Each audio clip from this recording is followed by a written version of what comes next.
Well, good afternoon or good evening, everybody. Welcome back to my YouTube channel. If you are watching the diorama build that I presented last week, you may recall that I said I was going to do another video where I repaired the damage to the structure and also added some improvements to it. Now, the structure was not built by my client. Instead, he had someone else build it for him. I don't know who.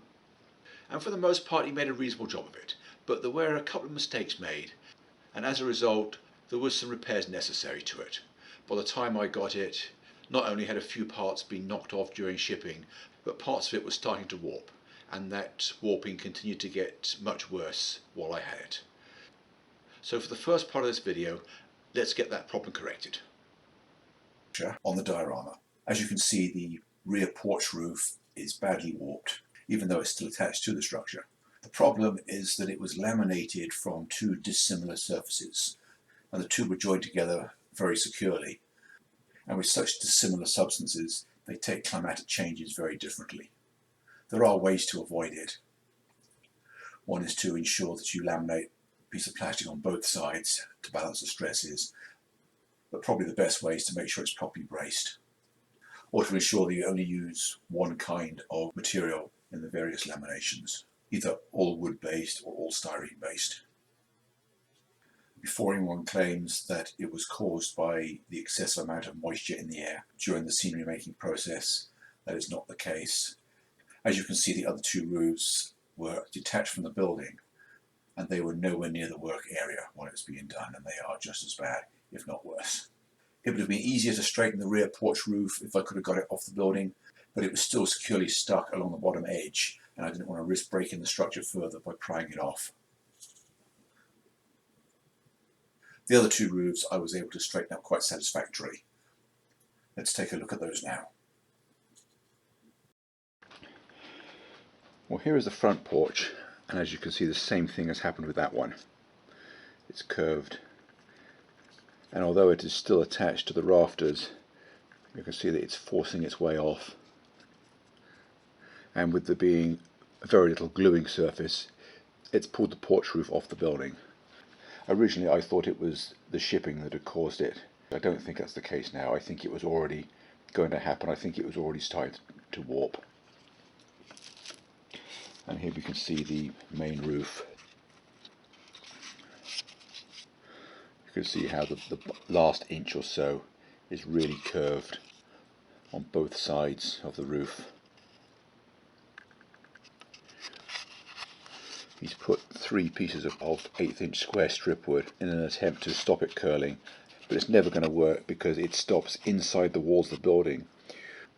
What he would have to have done to make it work is to notch the walls and have the rafter tails extend all the way to the end of the roof, exactly as trusses would be on the real thing. Well, I have moved over to my other work area because the table height here is a lot more comfortable for sitting at. And I've got to find a way of repairing this structure. Re-gluing the parts of the porch that came off is pretty straightforward.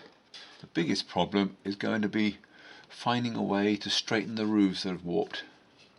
It's one thing stopping them from warping, but it's a completely different problem straightening them up again once they have. It came off altogether. Actually, everything's falling to pieces because there's just no gluing surface. The only thing that has a lot of gluing surface is the joint that has caused the warp in the first place. Okay, well that's 2 of the rafters come off. I wonder if I should take the other 2 off as well. Oh wait. Alright, maybe it will straighten better now. I don't want to take the billboard off as well, although I might have to.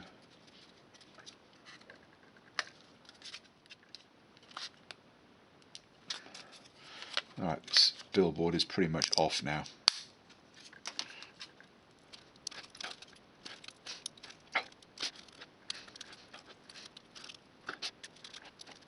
Of course, whether it's going to curl up again or not is anybody's guess, so I'm just going to leave it like it is for now and then come back to it. Assuming it's still flat tomorrow, I will reassemble it and glue it back in place.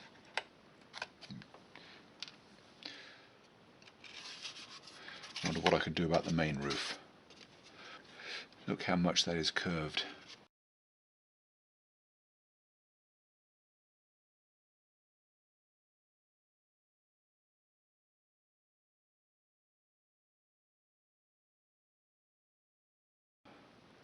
Assembling the way he has is basically just a beginner's mistake. I made exactly the same mistakes growing up when I first got into scratch building in my early teens, and I suspect this gentleman hasn't done a great deal of scratch building. Although technically this isn't a scratch build, it's a craftsman kit. Although my view on craftsman kits is that it's basically just a box of parts for scratch building with.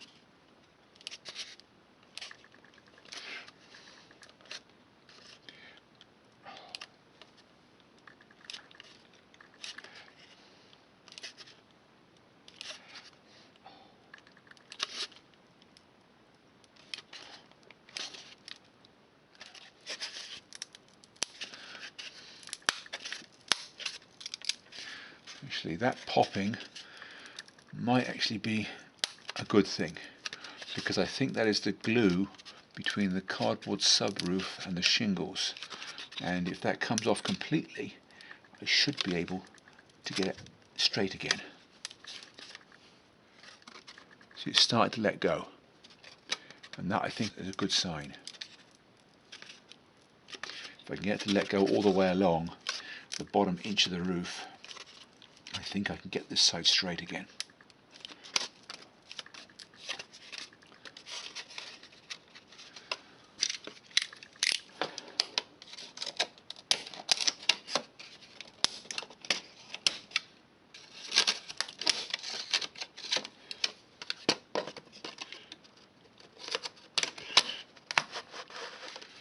Okay, let me see if I can get this to let go on the other side of the roof too, because that I'm going to be able to repair quite nicely now.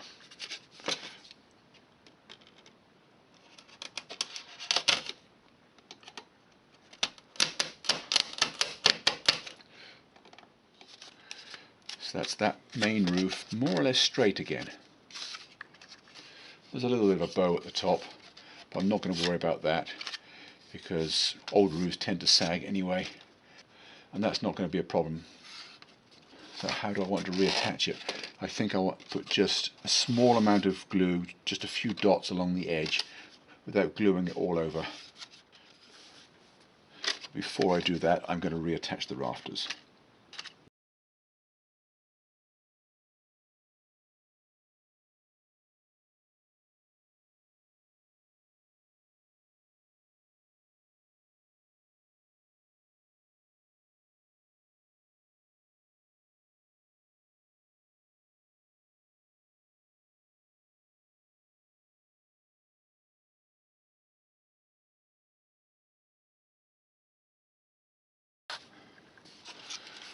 Well, it looks as though the repairs have been successful. The roof is still fairly flat. Of course, I haven't yet re-glued the plastic roof material on yet. Maybe I'll just put some double-sided tape in there instead of gluing it firmly. We'll have to do something in this corner. I did save the piece. Here it is. I'm going to glue it back on and then touch up the paint.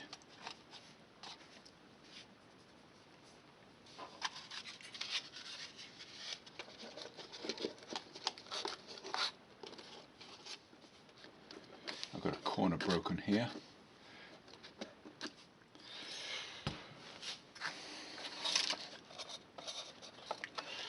Okay, I have to spread it to get the glue in.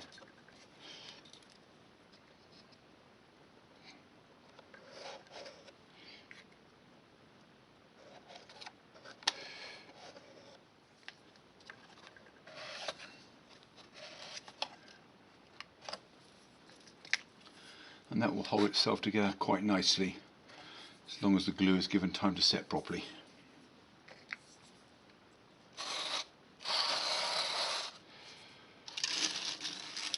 I think while that is setting up, I can work on the front porch.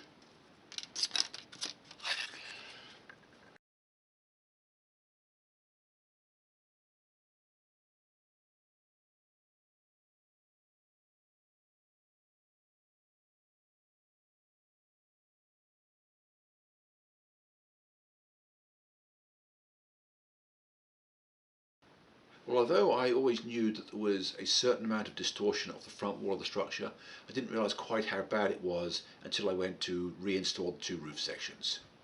Now that part of the process was not recorded, I forgot to turn the camera on, but I used the front porch roof as a stiffener for the front wall. And then I put some big clamps on that and left it to set up overnight and go nice and hard. So let's now head back to the bench and continue. Well, I left this clamped overnight because I didn't want any chance of the glue not being fully set. It's the only chance I've got of straightening that front wall. And it looks like it has almost succeeded. It's a lot better than it was when it arrived to me. Okay, so I still have to touch up the paint on there and reassemble the various components of the porch. Well, at this point all the hard work was done. Putting the porch back together again was pretty straightforward. So let's now get stuck right into building the railings. Well, for the porch railing I have decided to work in styrene instead of strip wood. The main reason for that being that I have a lot more choice of styrene available in stock than I do strip wood. I have selected some sizes that are going to be useful. At the moment I've got two different possibilities for the top rail. I think I'm going to go with the smaller one, and I've got different sizes for the rails and pickets. What I have done here is use my layout design software Third Planet to draw a full-size map of the fence. And the fence is basically the same design that I have built dozens of times for full-size decks. I've measured the openings between the posts, and I've found that I need 2 at 37, 1 at 52 and 1 at 26. That's in millimeters. So I have also marked those on the plan where I'm going to cut them. I'm going to start off by making one long piece of fence and then cut it into sections as I need it. Now the first thing I'm going to do is put 2x4 rails, top and bottom. And I'm going to use the solvent to tack it to the paper. It will give me a weak bond so I can easily peel it off afterwards, but it will still be enough to hold it in place while I work. And now I'm going to use HO scale 2x10s for the top rail. Now this is going to approximately equate to about a 1 1/4 by 6, which is the exact size that I used to use for the top rails on deck railings that I used to build. And that's the quick part done. Now I've got to make a whole load of spindles all the same height. Now note how the way that I'm building it, they're going to be put hard up against the top rail and then they can run long, so if they're not quite all the same length, it doesn't really matter, I can sand them off later. I have my chopper somewhere, let me see if I can find it. Now this is the Amanti version, which unfortunately does not come with a built-in stop, so I have to do that myself.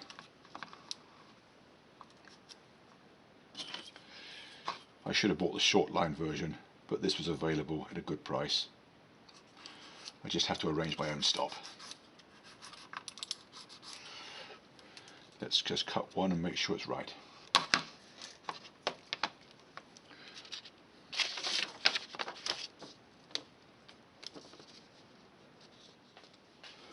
Well, I put this contraption together in a couple of minutes in my workshop out of 3 pieces of scrap lumber, a base plate that I clamped to my desk, a vertical board that I clamped the cutter to, and another board that it rests on. It took me about 2 or 3 minutes to build it, and it's going to save me a lot more time than that just in this one project, even if I never use it again. You can probably hear my dogs getting excited in the background.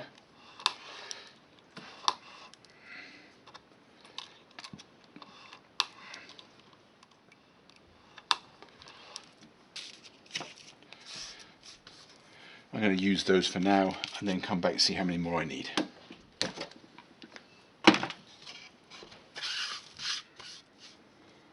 And I have found that this kind of repetitive work, we are putting a lot of small pieces together, it pays to hold the workpiece with the tweezers in your preferred hand and use the non-preferred hand for the solvent brush. That way you can get a lot more accuracy than if you did it the other way around. Well, here is the fence. I've left it a couple of hours for the solvent to go nice and hard, so now it should be firm enough for me to cut it off the paper, get it cleaned up and painted. Yes, I know it's already white and I'm going to be painting it white, but I need to spray it so that weathering powders will stick to it if necessary.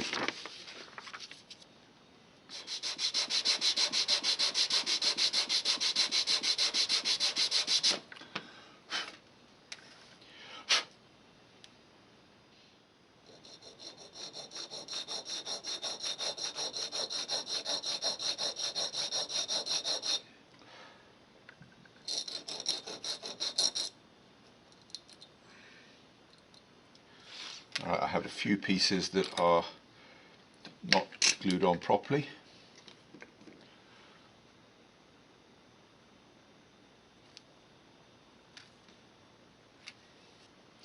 So I'll just re-glue those and I will come back and finish cleaning it up later.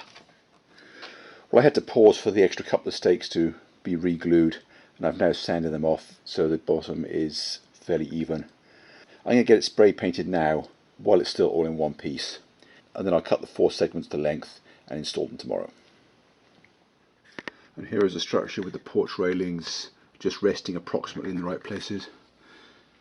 They all fit reasonably well now. I've just got to glue them in place.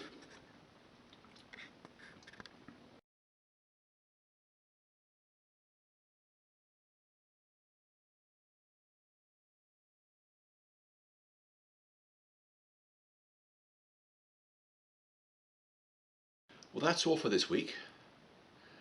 Now, I know this presentation wasn't as polished as some of mine, and I apologize for that. I'm posting it anyway because I think there's still some useful information included in it. So I hope all my viewers have found something of interest or of use in this video, and I hope to see you again next week. Thanks for watching, and bye for now.